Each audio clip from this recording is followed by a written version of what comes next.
a lot of ideas to the table that don't require a lot of money, and they'll save you a ton of money and mistakes down the track. Welcome to Unstoppable Podcast with Harry Sardinas, inspiring conversations with influential millionaires, investors, thought leaders, entrepreneurs who are making a massive difference with their innovative products and services, and sharing the challenges and wisdom of how they sold their first million. How would you like to achieve your first million? And today we have Nathan, which is an entrepreneur based in Australia. So Nathan, tell us, what are the 5 steps to make your first million? G'day, Harry. First 5 steps to make the first million. All right. So there's a bunch that are important to me.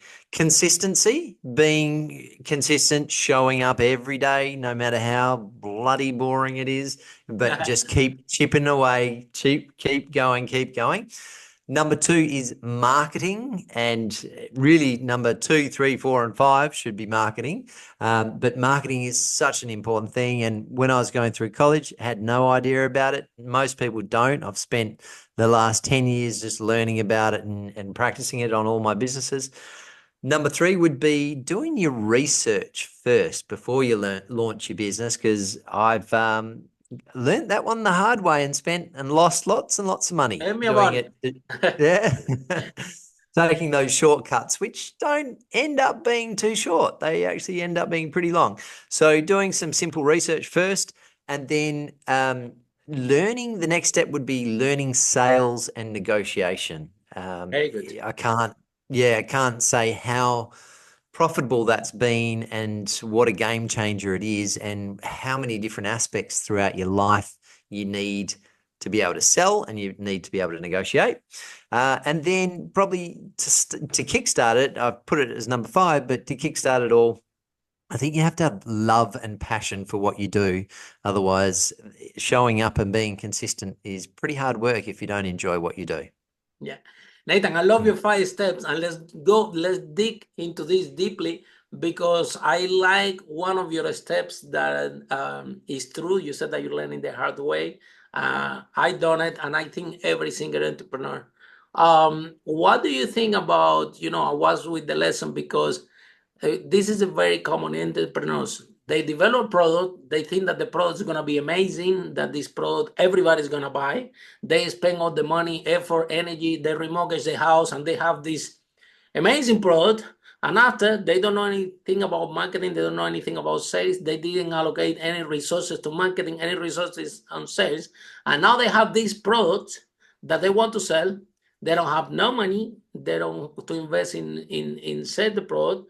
And from all the entrepreneurs that I interviewed so far, no one, the product that they designed at the beginning have been the actual end product that the people want to buy. So what advice do you have for those entrepreneurs that put out time, effort, energy in designing this product, thinking that, if the product is good, people will come and buy it. I don't need to worry about sales. I don't need to worry about marketing. So what message do you have for these entrepreneurs? I think that's exactly right. Most people think if they've got a great product, it will sell itself. Doesn't quite work that way anymore. Yeah. So, I mean, McDonald's, they have not such a great product, but they've got an amazing marketing machine. You can get a better burger pretty much at any burger joint, but they're all about the marketing. So on the flip side of that, if you don't have good way of getting it out there, getting it to market and telling everyone, the market is so noisy, you have to cut through, or you have to have a great massive marketing budget. So there's two options. You can just throw a ton of money at it, and most entrepreneurs starting don't have that. So the other way is to try and find a way of cutting through with effective, perhaps guerrilla style marketing that really grabs attention. But I think it comes back to doing your research properly first. I agree with you. There's some Tell us a pretty little cool bit more ways. about this research, Nathan, because we want to help entrepreneurs there. Because I saw that you pointed out, so clearly you do have a lot of experience. Clearly you know what you're talking about when you mention about this research, because I think this research is key to see, okay, this is the product that I think is going to sell, but when you do your research, that will help you to pivot this product in something that is a mix of what you think is going to sell with actually this research will help you to shape the product to make it what we call a product market fit. So how this research is done? Yeah, so I'll give you an example of the hard way that I learned without doing the research. One of my businesses is in restaurants, and I opened 3 restaurants. One of the restaurants that I opened was in the biggest shopping centre in Western Australia, and I thought, oh, we're going well in this other restaurant, which is a very small shopping centre. Surely it'll go well in a big shopping centre. So I went there and I spent $250,000 on the fit out, and then customers would come up to the counter, and we're in the pasta, we manufacture pasta, and it's an Italian restaurant. So the most common question was, and you'd see them reading the menu boards, and they'd say, what is spaghetti? Oh, wow.